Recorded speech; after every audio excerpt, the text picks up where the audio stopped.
Hello everybody! If you know already how to speak Spanish in present tense, but you have some difficulties because you cannot understand how to speak and which tense to use in the past, this video is made for you. So I did some research, I asked some native speakers, I watched some videos, I asked ChatGPT, and I understand that mostly they use three past tenses. It is preterito perfecto, preterito indefinido, and preterito imperfecto. In this video, we are going to compare three of them. Let's speak about preterito perfecto. This tense preterito perfecto is similar with present perfect. This present perfect tense is similar because it is connected with the present. Preterito indefinido, this tense is connected with past simple. This tense is connected with past simple because the period of the time which when the action had happened is already over. And next one is preterito imperfecto, similar with past continuous and similar but not always the same sometimes. So I have some time markers and I have 4 cases. When do we use them? So 1, 2, 3 and 4. So first we're going to have a look at time markers and then we are going to see when do we use each of them. So let's have a look first at time markers for preterito perfecto. Preterito perfecto, we have hoy, esta semana, este mes, este año, ya, todavía no. As we see, some of them they connected with the present. The period of the time is not over yet. Esta semana, este mes, este año.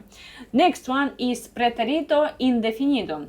So this is similar with past simple because the period of the time is already over, and this is, for example, ayer, la semana pasada, el mes pasado, el año pasado, and 2020. The period of the time is over, that's why we use this tense. And next one and last one, which we are going to talk about, it is preterito imperfecto, similar with past continuous. We have siempre, todos los días, cada día, a menudo. So that means that we did it in the past, but not just one time. We did it 2 times, 3 times, 4 times. That's why it is not just one single action. It is many the same actions in the past. But be careful, because if you see siempre, it doesn't mean it is about the past.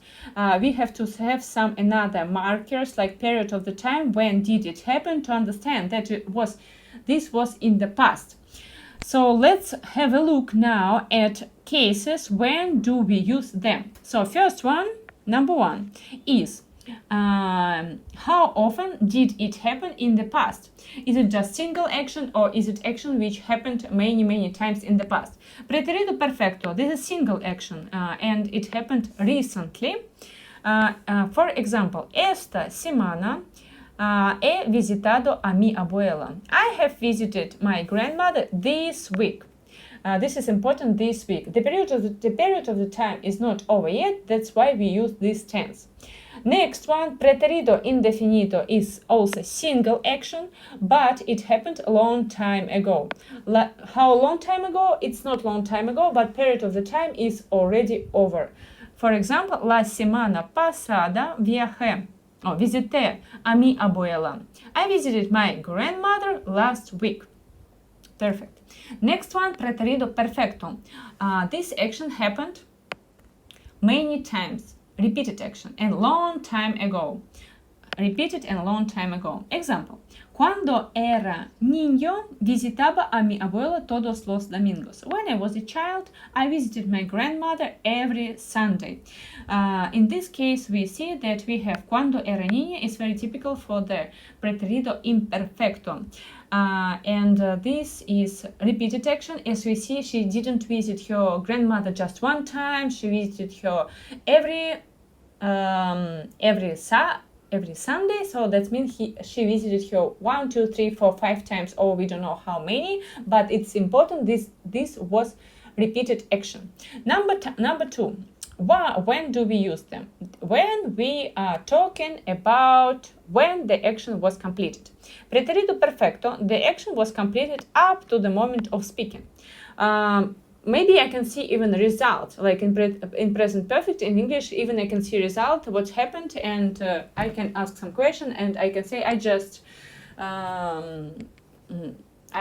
had a lunch or something, and example is hoy he terminado el trabajo. I have finished the work today. I have finished the work today. Hace poco he leído ese libro. I have read this book recently. So it is up to the moment to speaking, but it's very close to the moment to speaking. The action was completed. Next one, the action was completed on a specific date or year. For example, ayer terminé el trabajo. I have finished the work yesterday. So we have yesterday, and yesterday is already over. We can say in 2022 I went to school. In 1919 I traveled to Spain. So in this case we have like certain date or month or year when do we use this tense. Next tense is preterido imperfecto. The action was completed during a specific period of the time. So period of the time, for example, cuando vivía en España trabajaba todos los días. When I lived in Spain, I worked every day. So when I lived in Spain, it's a period of the time, like cuando era niño. So if we see the period of the time, we can use preterido imperfecto. Also like this. Yeah. So next one is when on what we are focusing, on the process or on the result.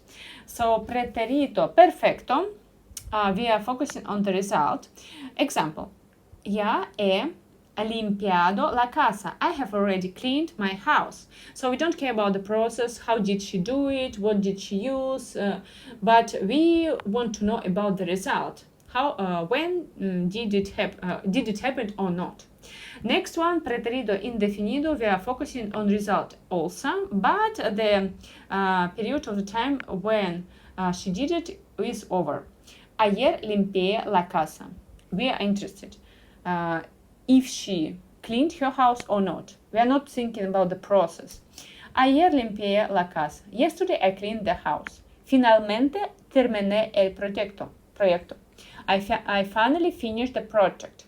And next one is preterido imperfecto. It is about process. We are focusing on the process. Mientras limpiaba la casa, escuchaba la música. While I was cleaning the house, I was listening to music.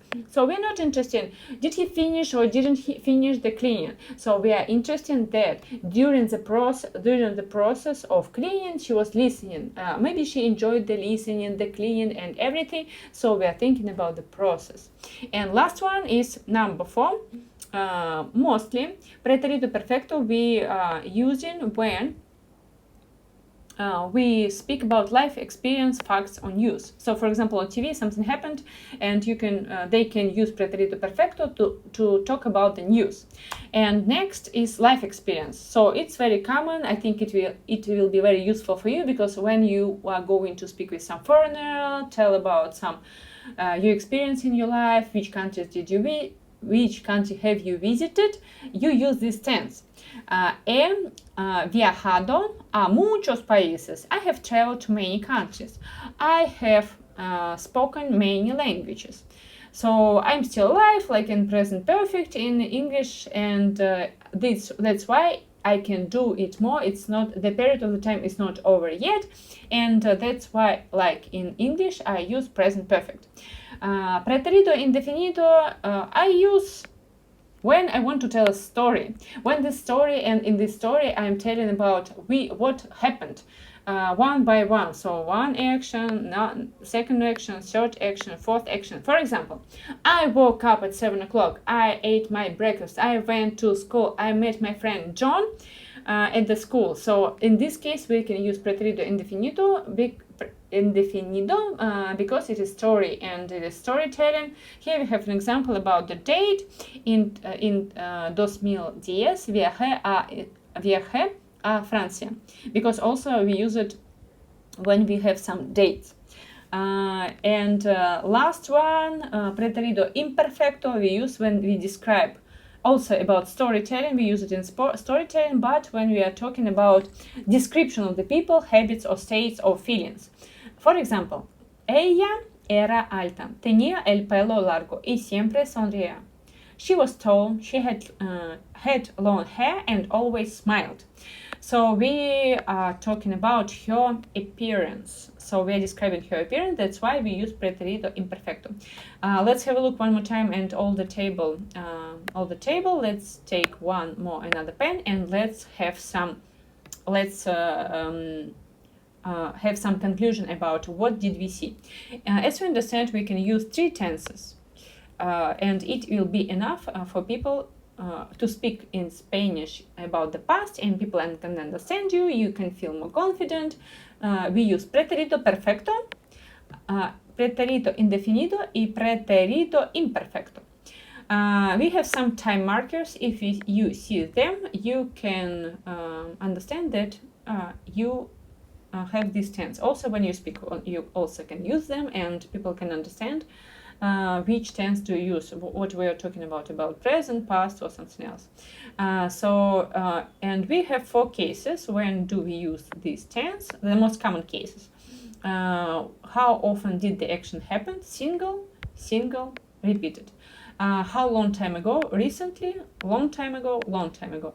Next one, when the action was completed, up to the moment of speaking, on specific date, months, on a specific period of the time.